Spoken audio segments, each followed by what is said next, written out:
आज तक किसी भी विवाद में मारपीट या हत्या करने से वो विवाद कभी हल नहीं हुआ। विवाद का अंतिम हल जो है आखिरी यही होता है कि कंप्रोमाइज हो, चाहे वो मुकदमा हाई कोर्ट चला जाए चाहे सुप्रीम कोर्ट। यहाँ जिसको नापने के लिए कहा जाएगा, ईमानदारी आपसे बता रहा हूँ, किसी भी सरहद से नापने वाले के अगर दिल में जरा सा बेईमानी हो तो तिल भर सरकाते सरकाते वह एक जरीब का अंतर करा देगा।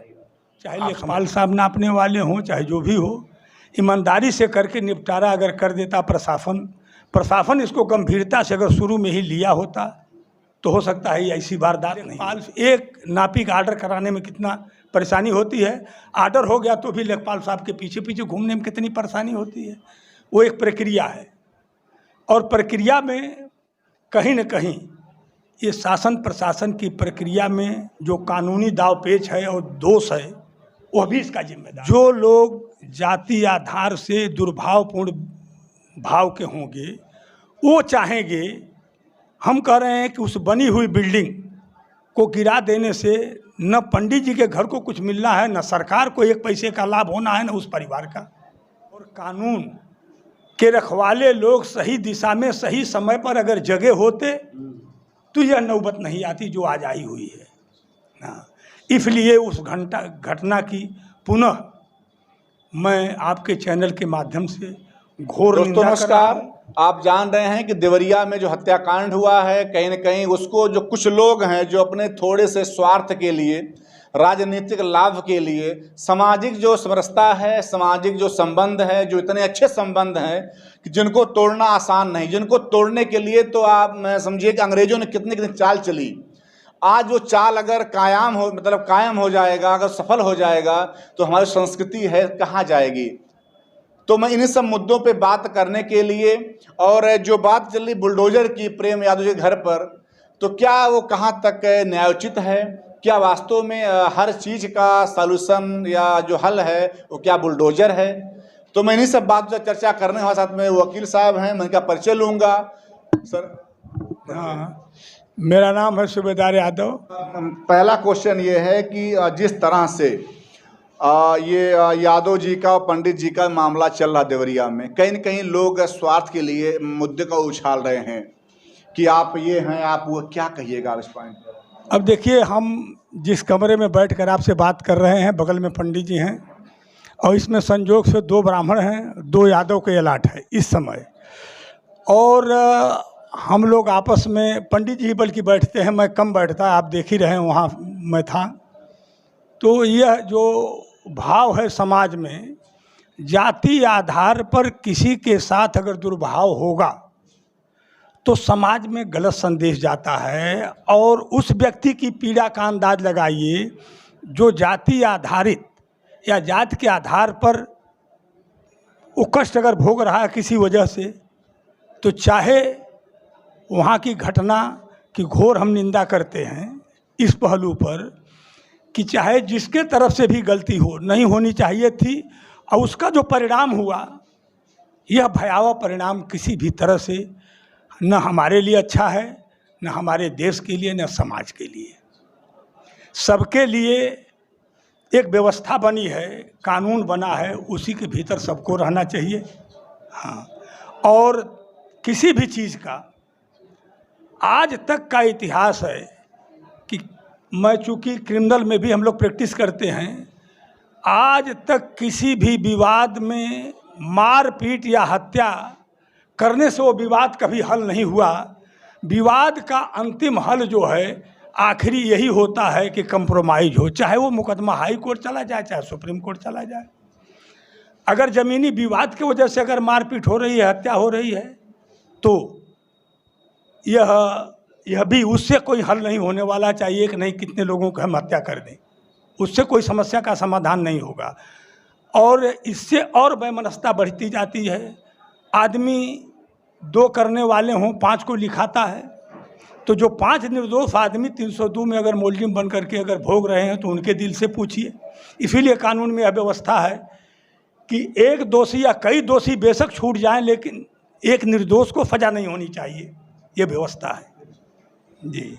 तो ये बताइए, जैसे अगर लोग अगर जैसे अगर ये मामला अगर होता है ज़मीनी, तो ज़मीनी मामला निपटाने की क्या व्यवस्था होनी चाहिए? ऐसा है कि देखिए साहब, ऐसा है कि ज़मीनी संबंधी विवाद निपटाने का या तो तमाम व्यवस्था है, थाना दिवस है, तहसील दिवस है। यहीं हमारे भाई अगल बगल बैठे हुए हैं जिनके विषय में विधिवत जान रहा हूँ। आप मौर्य जी हैं, शिवधनी हमारे मित्र हैं, मुवक्किल भी हैं। यहाँ जिसको नापने के लिए कहा जाएगा, ईमानदारी आपसे बता रहा हूँ, किसी भी सरहद से नापने वाले के अगर दिल में जरा सा बेईमानी हो तो तिल भर सरकाते सरकाते वह एक जरीब का अंतर करा देगा, आप समझ लीजिए। और आप सिविल भी करते हैं पंडित जी, ये भी अभी ओगोनिया प्रकार लगाया जाएगा, हम आप नहीं समझ पाएंगे कि वो तिल भर कम कर दिया या तिल भर बढ़ा दिया। अब वो नक्शे में वो दूरी आगे जाते जाते बहुत अंतर हो जाएगा। लेकिन अगर ईमानदारी से अगर काम किया जाता, चाहे लेखपाल साहब नापने वाले हों, चाहे जो भी हो, ईमानदारी से करके निपटारा अगर कर देता प्रशासन इसको गंभीरता से अगर शुरू में ही लिया होता तो हो सकता है ऐसी वारदात नहीं होती। और दोनों परिवार, आप बताइए कि लिखा कोई और, लिखाने वाला और कोई, जो लोग उस जमीन का कोई सुख नहीं भोग पाए, इस दुनिया पे चले गए, उनका क्या दोष रहा? कोई दोष नहीं। तो यह बहुत ही घृणित काम हुआ। और 2014 से राजस्व विभाग सो रहा था। ऐसा है कि सोने न सोने की बात हम नहीं बता सकते, क्योंकि हम लोग वहाँ देखे नहीं हैं, न पूरी स्थिति को जान रहे हैं। वह एक प्रक्रिया है।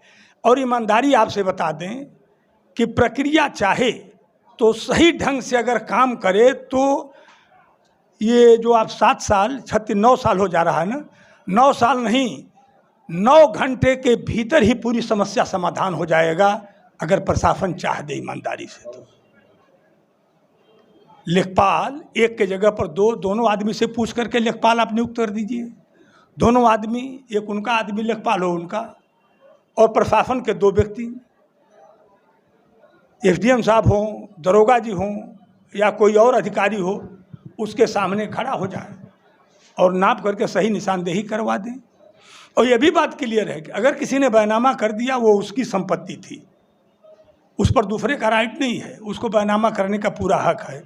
अगर बैनामा किया तो उसको भी कि आपने सही आदमी हैं या गलत हैं, पागल हैं या सनकी हैं, इस बात की भी तहकीकात वो चाहें तो बहुत जल्दी से जल्दी करके तुरंत काम ख़त्म कर सकते थे। लेकिन वो बात अगर कहा जाएगा तो उसका अर्थ दूसरा लगने लगेगा। आज रोज़ आप देख रहे हैं, आप भी समाज के आदमी हैं, एक लेखपाल एक नापी का आर्डर कराने में कितना परेशानी होती है। आर्डर हो गया तो भी लेखपाल साहब के पीछे पीछे घूमने में कितनी परेशानी होती है। वो एक प्रक्रिया है, और प्रक्रिया में कहीं न कहीं ये शासन प्रशासन की प्रक्रिया में जो कानूनी दावपेच है और दोष है, वह भी इसका जिम्मेदार है। केवल दोनों वही पक्ष नहीं जिम्मेदार हैं, कानूनी प्रक्रिया में जो दावपेच है वह भी इसकी जिम्मेदार है। तो क्या आपके जैसे जो मतलब नियम कानून है, उसमें क्या ये ज़रूरी है कि किसी भी मामले में जो बुलडोजर की प्रक्रिया है ये सही है? देखिए, ऐसा है कि बुलडोजर का आविष्कार आज हुआ है, और हमारा संविधान बहुत पहले का बना हुआ है जब बुलडोजर यहाँ नहीं था। और सीआरपीसी, आईपीसी या सीपीसी में कहीं भी बुलडोजर की कोई व्यवस्था नहीं है।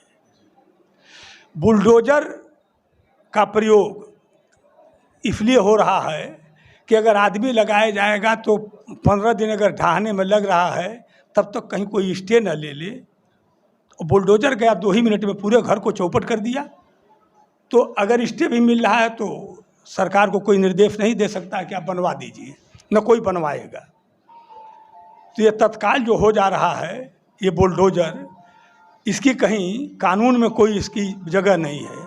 लेकिन हो सकता है कि अगर उनके पिताजी फौजी रहे हों, हम नहीं जानते, अगर बताया जा रहा है, आप लोग बता रहे हैं, अगर फौजी रहे हों उस ज़माने में, कोई न उनको देश की सीमा की सेवा किए, देश की सेवा किए, बना लिए हों, गलत जगह भी बना सकते हैं या सही भी बना सकते हैं। लेकिन अगर वो कह रहे हैं कि सही है और आप नापेंगे, वही बात जो मैंने बताया, एक एक जरीब दो दो जरीब का अंतर हो जाएगा अगर जराफा घुसका दिया जाए तब।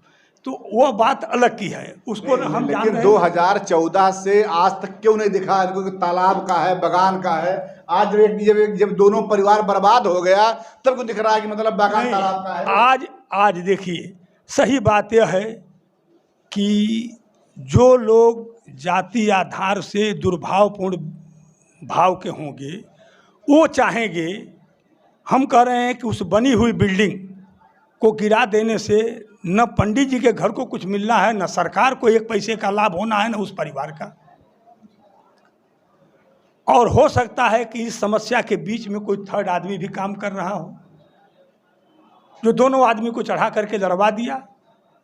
यह भी हो सकता है कि माप में हत्या हो गई, जो भी हो गया, माप में किसी ने हु करके गलत ढंग का प्रचार करके मामला बिगाड़ दिया और दोनों घर बर्बाद हो गया। पंडित जी का पूरा परिवार सत्यानाश हो गया। इधर कमाने वाला एक ही, संख्या बेशक कम है, लेकिन इनका भी परिवार एक तरह से बर्बाद समझिए हो गया है। और जिनके ऊपर ऐसे में बहुत ज़्यादा लोग पकड़ लिए जाते हैं, ऐसे में जो लोग वास्तव में उसमें न रहे हों, उस बवाल में न रहे हों, उनका नाम 302 में आ जाए तो क्या गुजरेगी उनके ऊपर। तो हम इसके पक्षधर नहीं हैं, हम कानून के आदमी हम लोग हैं, तो हम कभी भी बुलडोजर का समर्थन नहीं कर सकते हैं। हम कानून जो कहता है उसी के हिसाब से, सरकार को भी उसी हिसाब में चलना है, हमको भी चलना चाहिए, आप सारे लोगों को चलना चाहिए। और कानून के रखवाले लोग सही दिशा में सही समय पर अगर जगे होते तो यह नौबत नहीं आती जो आज आई हुई है ना। इसलिए उस घटना की पुनः मैं आपके चैनल के माध्यम से घोर निंदा कर रहा हूं। और जो कोई भी किसी भी वर्ग का पक्षधर है या पक्ष ले रहा है या उसको और प्रोत्साहित कर रहा है, वह बहुत बड़ी गलती कर रहा है। हाँ, मतलब आपके हिसाब से जो तहसील स्तर से काम होता है, मतलब खेती बाड़ी को लेकर के, ज़मीन को लेकर के, सारी कमी वहाँ पे किया गया। जी, सारी कमी तहसील स्तर से है। और दूसरी कमजोरी यह मानी जाती है कि अगर यह संज्ञान में आ गया पुलिस विभाग के भी, तो ध्यान रखना चाहिए था। गांव में कोई मामला होता है, उनके चौकीदार होते हैं, हर मतलब हलके का एक सिपाही होता है, एक साई होता है, उसका जानकारी उनको रहता है।